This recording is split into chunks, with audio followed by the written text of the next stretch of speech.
ആല ചങ്ങായിമാരെ നേരം വെളുത്ത വർത്തനമ്മ റേഷൻ പിടിക്കാൻ വണ്ടിച്ച് അവിടെ ചെന്നിട്ട് അവിടെ മെഷത്തുമ്പോൾ വെള്ളോണ്ട് ഒരു കുത്ത കൊടുത്ത് അവിടെ നിന്ന് വന്ന് പെരീക്കെത്തിയപ്പോഴാണ് പാടത്ത് കൊച്ചിനാണ്ടത് ഓലിക്ക് തുണക്കരിക്കണ ഈ വെള്ളക്കടലാസ് വധനമായുള്ള മൊത്തം ഞങ്ങളുടെ നാട്ടിൽ കൊറ്റി എന്ന് പറയുന്ന സാധനത്തിലെ കുറച്ചേരം ഒന്ന് ആസ്വദിച്ചിട്ട് നമ്മൾ നേരെ പെരീക്കാണ് പോകുന്നത്.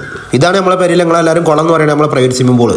അതിലൊന്നാണ് ഇറങ്ങി മുങ്ങി കുളിച്ചിട്ട് നേരെ പോയാണ് കടന്നുറങ്ങി. ഉറങ്ങിച്ചപ്പോൾ അടുത്ത പണി പറമ്പ് പോയിട്ട് തേങ്ങ ഉറക്കി കൊണ്ടാനി ചെറുക്കനെയും കൂട്ടിക്കാണ്ട് നേരെ വിട്ട് പറമ്പ് പിന്നെ നല്ല നോട്ടുള്ള പറമ്പായിട്ട് അവിടെ പൊന്തി കടന്നുണ്ടായിരുന്നില്ല. തേങ്ങ കൈ കിട്ടിയ പിന്നെ എല്ലാവരും ചെയ്യണ പോലെ ശാസ്ത്രീയ വശം ഉണ്ടല്ലോ അതൊന്നും ചെയ്ത് നോക്കി. അത് കഴിഞ്ഞ് പോരുമ്പോൾ പാടത്തുനിന്ന് കുറച്ച് ചീരി പിടിച്ച് കണ്ടു പോകുന്നത്.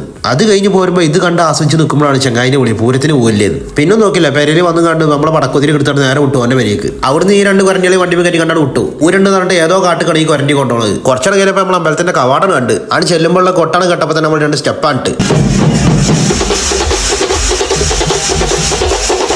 പിന്നെ അവിടെ കുറച്ച് നേരം കൊട്ടും പാട്ടും ഡാൻസൊക്കെ ആസ്വദിച്ച് നിന്ന് കുറെ കാലമായിട്ടുള്ള ആഗ്രഹം ഇതുമ്പോൾ രണ്ട് കൊട്ട് കൊട്ടണം അതും അവിടെ തീർത്ത് കൂട്ടത്തിൽ തീർത്ത് രണ്ട് കുലുക്കാണ് കുലുക്കി. മൊത്തത്തിൽ അവിടെ അങ്ങനെ വൈബായി നിൽക്കുമ്പോൾ ഈ തീർട്ട് മുഞ്ചിനെ കണ്ടത്. ഇവന്റെ നടന്നുകൊണ്ടാണ് ഇങ്ങനെ പ്ലസ് വണ്ണിൽ നിന്ന് പുറത്താക്കിയത്. ചേച്ചിമാരും ചേട്ടന്മാരും കുട്ടികളും മക്കളും എല്ലാവരും അവിടെ ആർമാദിക്കുന്നത്. നമ്മൾ നിസ്കാരം വെക്കാത്ത ടീം ആയതുകൊണ്ട് വൈരവി തെറ്റതിന് മുമ്പ് നമ്മൾ വേഗം ഭരിക്കണം. പൂരത്തിന് പോയിട്ട് ആന കാണാത്തോണ്ട് പോരിന്റെ വൈക്ക് ആനയുടെ അപ്പി കണ്ടിട്ടാണ് പോകുന്നത്. അപ്പൊ ശരി.